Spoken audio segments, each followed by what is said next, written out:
Good morning mga farmers. So, kwento lang ako ng konti. Madali nga ba maging farmer? Madali nga ba magtanim ng mga gulay? So ako bilang bata pa sa ganitong larangan, masasabi ko maraming pagdadaanan, maraming pagsubok na pagdadaanan. Kung gusto mong maging farmer, dapat matatag loob mo, meron ka ang sapat na puhunan, di lang puhunan sa tungkol sa pera, kundi sa oras. Paglalaanan mo siya ng oras, tsaka kailangan mong maging estudyante lagi. Bakit estudyante? Kasi may mga bagong technologies na lalabas at lalabas. Kailangan mo siyang i-adapt, kasi kung hindi, kung patuloy ka dun mag-stick sa nakagawian, wala talagang improvement. So ako dati, nag-umpisa pa ako way back 2000 ba yan, 22 ay 2 years na. Oo, mga 2 years na pagdating ko dito. As in, ano lang, nood ako sa YouTube, tapos nainganyo. So, hindi naman to, no, hindi ko pinag-aralan siya, kasi wala na talaga akong dati meron din, tatanim-tanim din, pero hindi ko pa alam yung mga kailangan unahin, anong dapat gawin, ganito ganyan. So nag-try lang ako. Sabi nga, no, tumesting ka. Hindi, tumesting ako sa mga unang buwan. Yun, sabi kong fail talaga, fail. Bumabase lang ako sa mga napapanood ko, ginagaya ko, ganito ganyan. So yung mga pinagdaanan ko na yun, nalugi, matay mga tanim.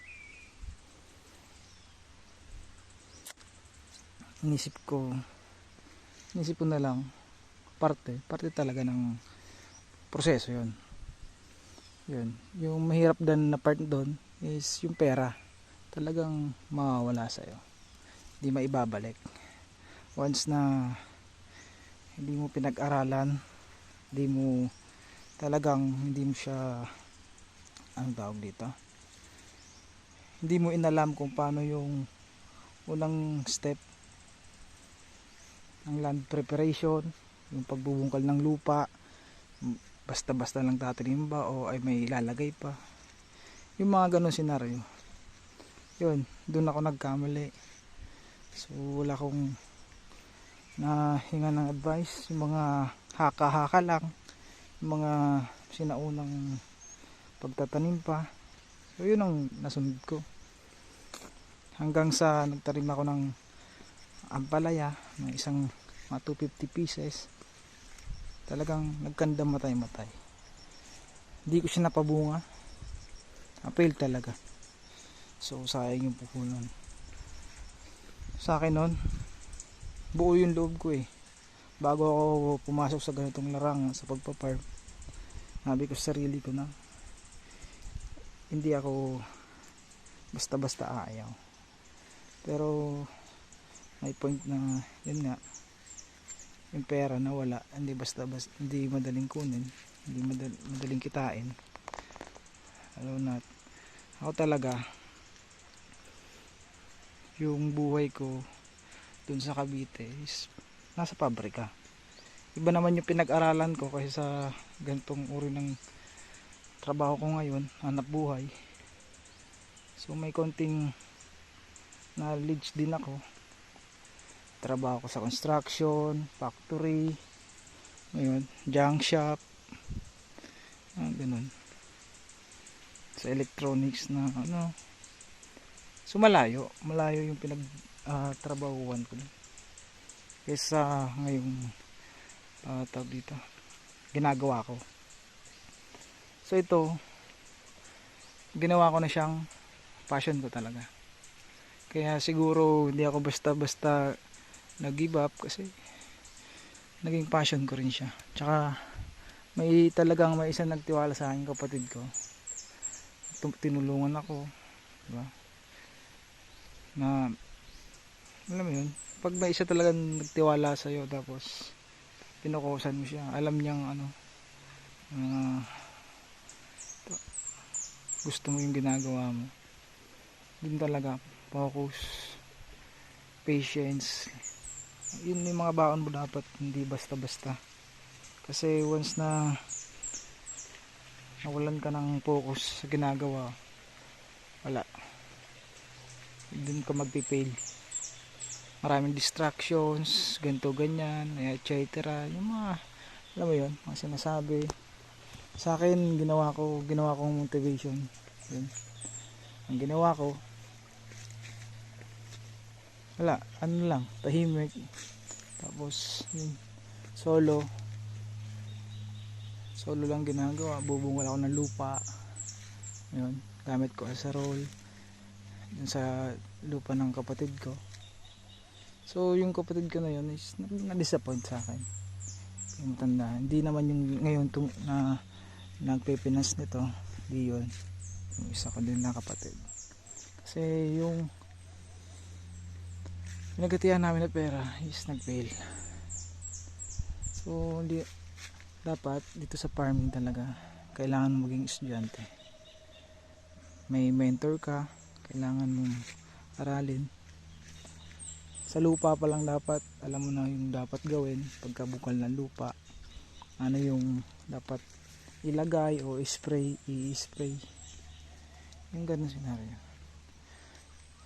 Dito sa farming, ang kalaban talaga is panahon. Yun. Grabe, sobrang may mainit, sobrang ulan, yung ganun. Pag di siya wala, talagang mas pipiliin yung sumuko kaysa magpatuloy kung hindi mo gusto yung ginagawa mo. Pero once na nagustuhan mo yung ginagawa mo, mag-fail man yan, gagawin mo lang yung motivation para mas maging better pa yung pagtanim. So may ganun. Sa akin, pinatuloy ko lang. Dati, mga tanim ko lang, mga tatanim lang ako, mga 500, talong, ganyan. So unti-unti lang, inaral ko, tapos tanim ulit. Di madali talaga, aralin mo lang aralin. Sabi nga nung mentor ko na marami pa, malawak pa ang farming, hindi lang yung nakaugalian natin na pagpa-farm. So may mga advance pa talaga, sobrang advance. Yan, sa akin itong buhay ko ngayon, masaya ako ginagawa ko. Kahit mahirap, sobrang dami struggle, pero pag andito ako, nakita ko yung mga tanim ko na namunga, nawawala yung pagod, nakakawala ng pagod talaga. Yan. Sabi nga nila, kung saan ka masaya, dun ka. Na-enjoy ko lang, na-enjoy ko naman yung ginagawa ko, nakakatulong. So may mga kasama din ako. Yan, may mga sinasahuran kami. Pero isa lang ko, masisipag din. Kaya sa mga balak gustong pasukin tong larangan ng pagpa-farm, kailangan yung tatagayin sarili nyo. Kasi may time na maganda, yun, dun. Pero paano kung yung time na yun pangit, so wala kang no choice nun kundi sumuko, kasi hindi mo nga gusto yung ginagawa mo, hindi ka nag-enjoy. Ginagawa mo lang yon para magkapera, oo, talaga naman ginagawa ito parang pera. Pero pag inisip mo yun, na kung pag tinanim mo, magkano kikita ganyan, wala, dun ka talaga susuko. So kailangan mo talagang gawin, kailangan mo talaga dito is gawin mo siyang passion. Kasi pag ginawa mo siyang isang passion na hindi lang basta kumita ng pera, dun mo na yung dun mo na makikita yung resulta na bonus na lang yung kita. Gagawin mo lang is pagandahin mo yung tanim mo, tapos makita mo ng resulta, magandang ani. Kasi pag yung kita agad, yung pagbabasehan mo, pag tinanim mo agad, wala, magpifail ka at magpifail doon kung hindi mo alam yung ginagawa mo. Yun. Sa akin, yung una ko pang pagtatanim. So first time ko nang maramihan na tanim na to. First time. Akin, inaral ko muna kung paano yung gagawin. So hindi pa naman to perfecto. Marami pa akong dapat matutunan, dapat malaman. Hindi pa naman to yung talagang dito peak ng pagtatanim. Tama ba yun? Basta yun na yun sa akin, kung ano yung resulta. Tsaka always pray lang talaga, lahat talagang ibubuhos mo lang, dasal lang talaga. Sa akin, kumapit lang ako sa dasal. Pray lang ng pray, maririnig niya naman lahat yung mga ginagawa mo, kung paano mo binibigay yung puso mo dun sa ginagawa mo. Ayun, yun lang. Kahit sa anong larangan naman gawin mong bonus na lang yung makukuha mo dun. Ang gawin mo, pagsikapan mong mapabuti yung ginagawa mo, kung ano man yan, pagandahin mo. Yung gusto yung balik naman yan sa'yo, talagang mas doble pa. So yun yung mga na ko, parang encounter ko yung ganun. Hindi naman lahat, hindi ko naman sinasabing tama ako, pero may tama talaga, may konting tama. Ngayon, ang ma-advise ko lang sa mga gustong mag-farming din, aralin nyo muna, tapos dapat talaga gusto yung ginagawa. Sabi nga doon sa nabasa ko, kailangan mong maging isang estudyante ulit, para di dapat close minded. Di dahil alam mo na yung mga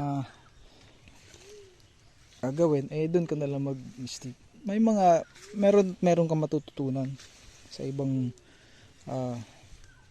nagpa-farm din. So ako, willing talagang matuto pa, kasi hindi pa ganun kalawak yung nalalaman ko sa farming. Bago pa lang naman ako as a young farmer. Talagang kailangan kong matuto pa, dahil hindi siya tag dito, panandalian lang. Ito na yung gusto kong buhay, ito yung passion ko, ito yung gusto kong hanap buhay. So kailangan ko pang pag-igihan. And yung journey ko dito, masasabi ko lang, maswerte ako. Swerte. Kahit hindi pa ganun kahit hindi pa naman successful, yun, para sa akin yung success is makita mo lang na yun, makita mo lang na, para sa akin, nakita ko lang na namunga yung tinanim ko. So na yung sa success. Iba naman yung success na financial freedom, ganun. financial, ayun, wala ka nang isipin sa mga financial. Sa akin naman yun, success talaga kasi namunga. Kasi yung iba hindi na pamunga, namamatay. Sa akin ito, nag-harvest. So ito, hindi naman to dati, akala ko yun na nga, sobrang late na mamunga talaga. Yan, late na sobra. Ilang months na to, hindi ko na alam. So sa ampalaya naman, sa iba-ibang crops, may iba-ibang gulay, may mga variety, may mga angkop sa panahon, may mga angkop, may mga talagang hindi mabilis mamunga. Okay, yung mga ganong bagay dapat inaalam talaga para hindi kami bibigla. Isa yun sa dapat malaman sa pagpaparm. Kasi pag yun hindi talaga inalam, nakaka-disappoint yun. Kasi hindi mo ini-expect. Mag-expect ka mamunga sa ganito kasi napanood mo sa ibang vlogger na isa YouTuber na namunga sa kanila 45 days. Eh paano yung tanim mo? 50 days, 60 days di pa namumunga. So may mga variety din talaga. Tawag din, may di pa nakakaalam, may mga variety na late mag-boom. Tulad nito, Mestiza F1. Late talaga siya mag-boom. Balik ulit dito. Tsaka dito,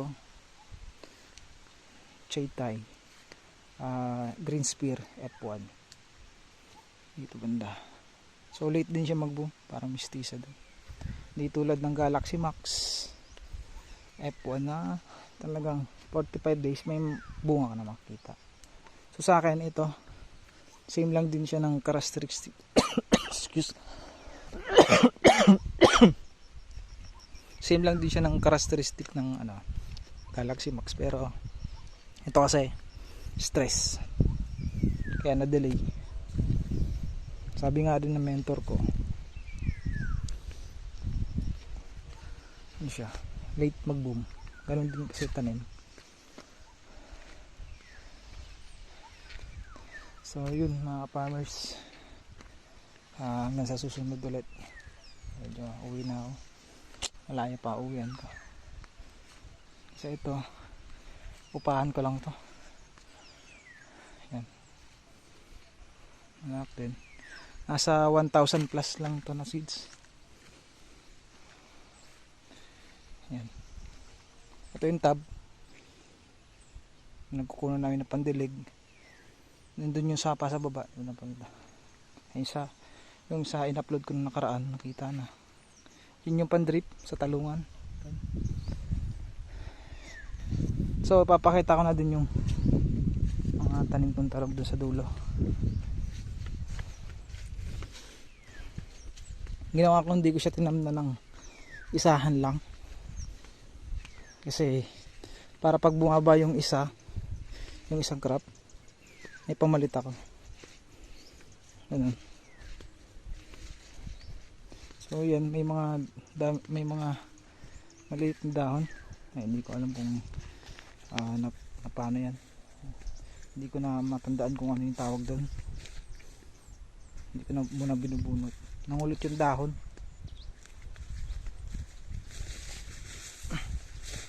So dito banda, yung banda talong.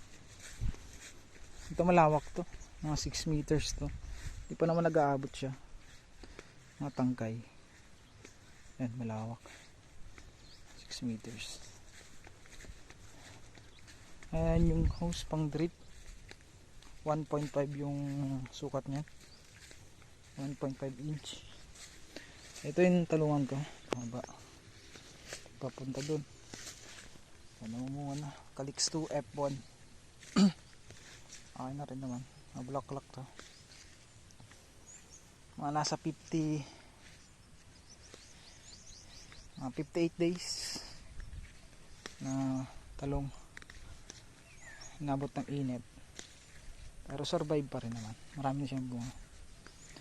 Last harvest naka 150, selection pa lang yun, 150. Nasa 3 plus to na talong, mga unang bunga pa lang naman yun na harvest. Yan.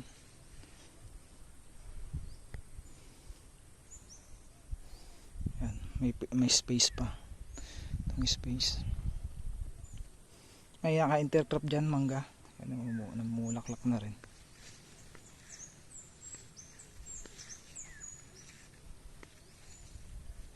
Yan. So yun mga farmers, hanggang dito lang muna. Peace.